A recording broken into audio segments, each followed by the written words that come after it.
Assalamualaikum warahmatullahi wabarakatuh. Alhamdulillah. Wassalatu wassalamu ala rasulillah wa ala alihi wa sahbihi ajma'in amma ba'du. Di pertemuan kali ini, pertemuan yang keempat dalam pelajaran kita, yaitu Tuhfatus Saniyah, syarah kitab Al-Muqaddimah Al-Ajurumiyah. Kita akan membahas tentang contoh-contoh dari kalam. Kita akan review pelajaran kemarin tentang penjelasan kalam secara istilah nahwu dan secara bahasa. Jadi kalam menurut bahasa artinya ungkapan yang dapat memberikan faedah, baik berupa ucapan atau tidak. Artinya yang penting kalam itu dapat dipahami melalui media apapun, seperti media garis, tulisan, atau isyarat. Kemudian kalam menurut istilah nahwu itu adalah ungkapan yang harus terkumpul 4 perkara. Yang pertama, lafadz. Apa pengertian lafadz? Lafadz yaitu suara yang mencakup sebagian dari huruf-huruf hijaiyah. Misalnya Sa'idun itu jika kita ucapkan maka keluar suara yang mengandung huruf-huruf hijaiyah seperti sin, ain, ya, dan dal. Demikian juga Zaidun. Di sini terdiri dari 3 huruf, Zai, ya, dan dal. Kemudian yang kedua, murokkab. Apa itu murokkab? Murokkab adalah susunan yang terdiri dari 2 kata atau lebih. Misal, al-ilmu nafi'un, ilmu itu bermanfaat. Dan yablughul mujtahidu al-majdah, orang yang bersungguh-sungguh itu akan mencapai kesuksesan. Kedua contoh tersebut merupakan bagian dari kalam karena tersusun dari 2 kata atau lebih. Jadi kalimat itu dalam bahasa Arab artinya kata ya. Sedangkan kalimat dalam bahasa Arab itu disebut sebagai jumlah. Perlu digarisbawahi ini biar teman-teman tidak keliru. Saya lanjutkan. Terkadang ada susunan kalimat yang nampak seperti yang saya contohkan tadi. Ada juga yang tersusun kalimatnya secara tersembunyi. Contoh dari susunan kalimat yang tersembunyi adalah man akhuka, siapa saudaramu, kemudian dijawab Muhammadun. Artinya ketika ada sebuah pertanyaan, misalnya man akhuka, maka ada sebuah jawaban berupa kalimat sempurna yang tersembunyi. Ketika ditanya, siapa saudaramu? Kita jawab Muhammad. Maksudnya adalah Muhammad adalah saudaraku gitu. Bahasa Arabnya Muhammadun akhi. Di sini terdiri dari 3 kata. Muhammadun, Muhammad, akhun, artinya saudara. Kemudian ada kata imbuhanku, namanya dalam bahasa Arab yaitu ya mutakalim, yang artinya imbuhanku. Ya mutakalim adalah orang yang berbicara gitu. Kemudian yang ketiga, mufid. Mufid adalah ketika seseorang pembicara memberikan faedah sempurna sehingga pendengar tidak menunggu sesuatu yang lain. Misalnya, idza hadara al-ustad, Kalimat tersebut tersusun tidak lengkap karena tidak punya faedah. Untuk menghasilkan makna sempurna, dia harus dilanjutkan kalimat berikutnya. Idza hadara al-ustadu, apabila ustadz datang, ansata at-talamizu, murid-murid diam. Selanjutnya yang terakhir, bil wad'i. Apa yang dimaksud bil wad'i? Yaitu lafaz-lafaz yang digunakan dalam kalam atau percakapan itu harus diletakkan sesuai dengan peletakan bahasa Arab. Misalnya hadara, artinya hadir. Hadara ini merupakan kata yang diletakkan dalam bahasa Arab yang menunjukkan makna lampau. Muhammadun adalah nama atau zat yang punyai nama ini. Jadi maksudnya adalah orang yang bernama Muhammad, begitu. Ketika kita gabungkan hadara Muhammadun, Muhammad telah hadir, maka kita telah menggunakan kalimat tersebut seperti yang ditetapkan oleh orang Arab. Yang tidak termasuk kalam menurut ulama nahwu adalah bahasa Paris, Turki, Barbar yang terletak di Afrika Utara, Prancis atau Frank. Untuk pembahasan selanjutnya yaitu contoh-contoh yang sesuai dengan syarat-syarat kalam. Saya bacakan amsilatun lil kalami, contoh-contoh untuk kalam. Al-mustafi asyurut, yang sesuai dengan syarat-syarat yang telah disebutkan tadi, yang sesuai dengan lafadz, murakkab, mufid, dan bil wad'i. Yang pertama contohnya adalah al-jawu sahhun, cuaca itu cerah.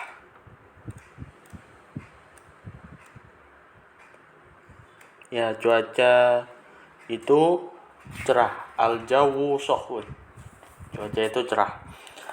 Kemudian contoh yang kedua yaitu al-bustanu musmirun. Al-bustanu artinya kebun, musmirun artinya berbuah.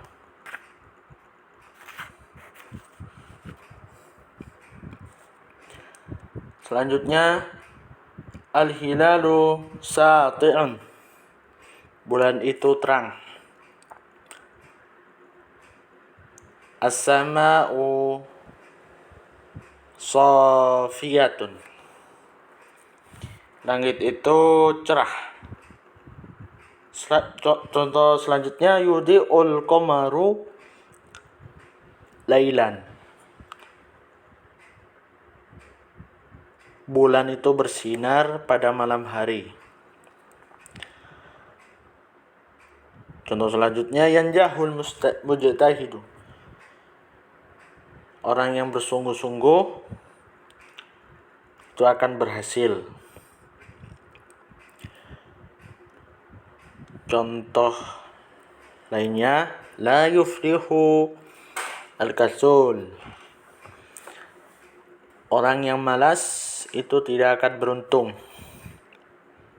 Contoh kalimat berikutnya itu la ilaha illallah, tidak ada Tuhan yang berhak disembah kecuali Allah. Contoh yang terakhir Muhammadun safwatul mursalin, Muhammad adalah Rasul terbaik. atau Muhammad adalah rasul pilihan.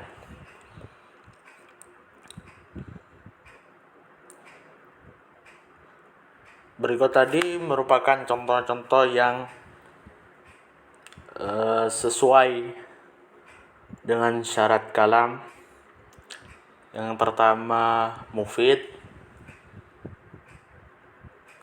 maksudnya yang pertama lafadz, yang kedua murakkab, yang ketiga mufid, yang keempat bil wad'i, sesuai dengan peletakan orang Arab.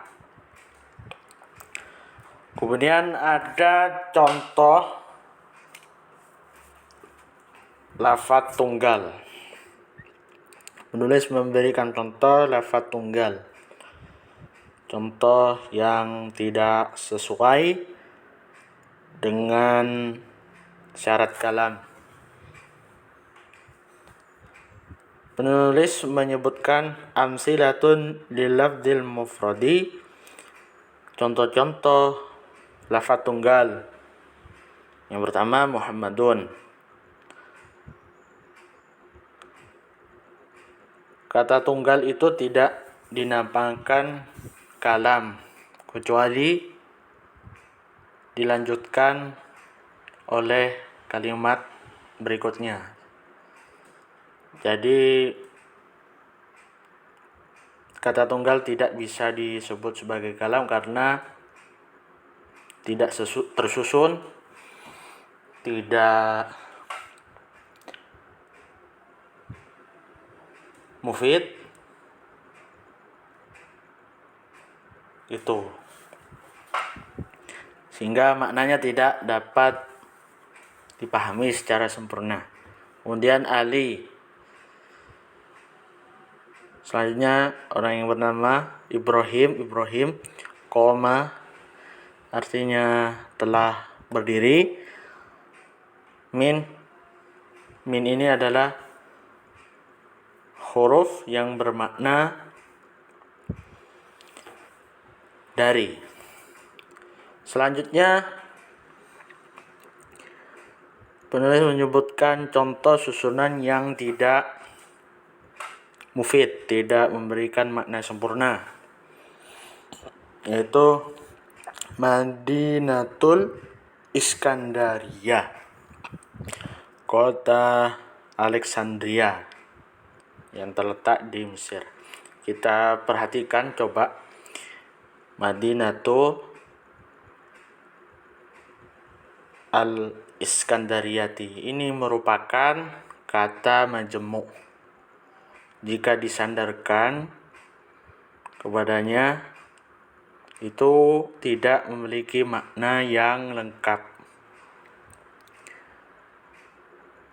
Karena itu harus dilengkapi dengan kata berikutnya. Madinatul Iskandariyah qabihatun misalnya.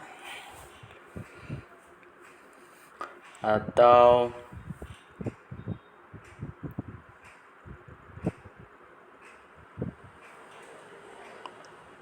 Madinatul Iskandariyah jamilatun, begitu.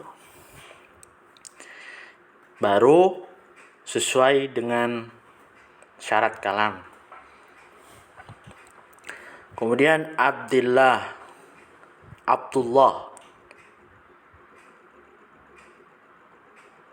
Selanjutnya Hadramaut. Hadramaut adalah kota yang ada di Yaman. Lau ansatan nasu, jikalau orang-orang bersikap adil. Nah, kalimat ini tersusun dari huruf, fi'il, kata kerja, kemudian isim, kata benda. Meskipun tersusun seperti ini tidak memberikan makna, tidak memberikan kalam, tidak disebut sebagai kalam. Kenapa? Karena tidak mufid. Syarat pertama sudah terpenuhi, lafadz.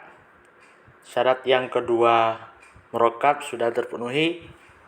Syarat yang ketiga itu tidak terpenuhi karena tidak punya faedah. Orang nanti akan bertanya lagi, kenapa orang-orang harus bersikap adil? Itu. Kemudian contoh selanjutnya, idza jaa asy-syita'u, apabila datang musim dingin. Selanjutnya, mahma, bagaimanapun, akhfal murai,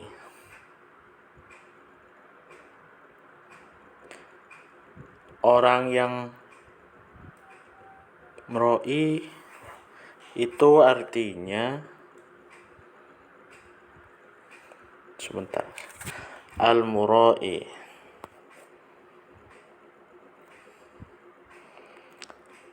al-murai,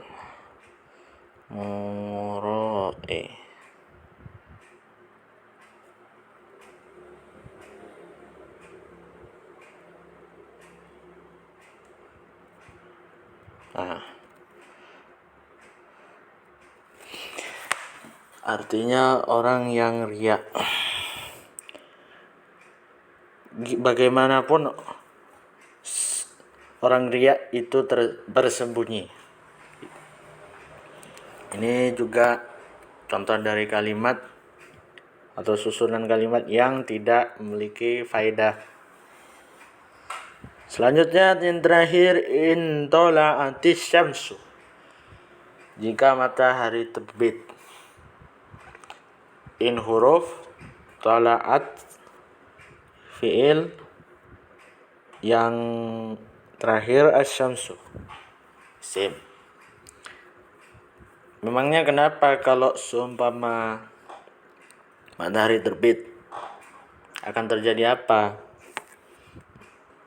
Nah, itu diantaranya contoh-contoh yang tidak mempunyai faedah.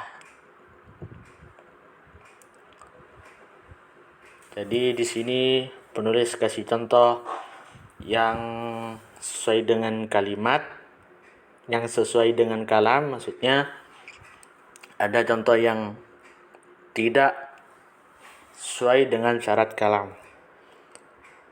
Contoh yang tidak sesuai dengan syarat kalam itu terbagi jadi dua, yaitu contoh kata tunggal, kemudian contoh susunan yang tidak mempunyai faedah. Kurang lebihnya mohon maaf.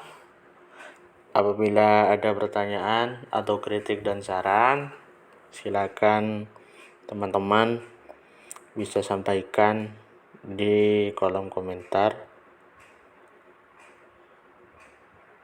Apabila ada kesalahan mohon dimaafkan. Wabillahi taufiq wal hidayah. Assalamualaikum warahmatullahi wabarakatuh. Ya, untuk pertemuan berikutnya kita akan membahas tentang anwa'ul kalam. Wallahu ta'ala a'lam.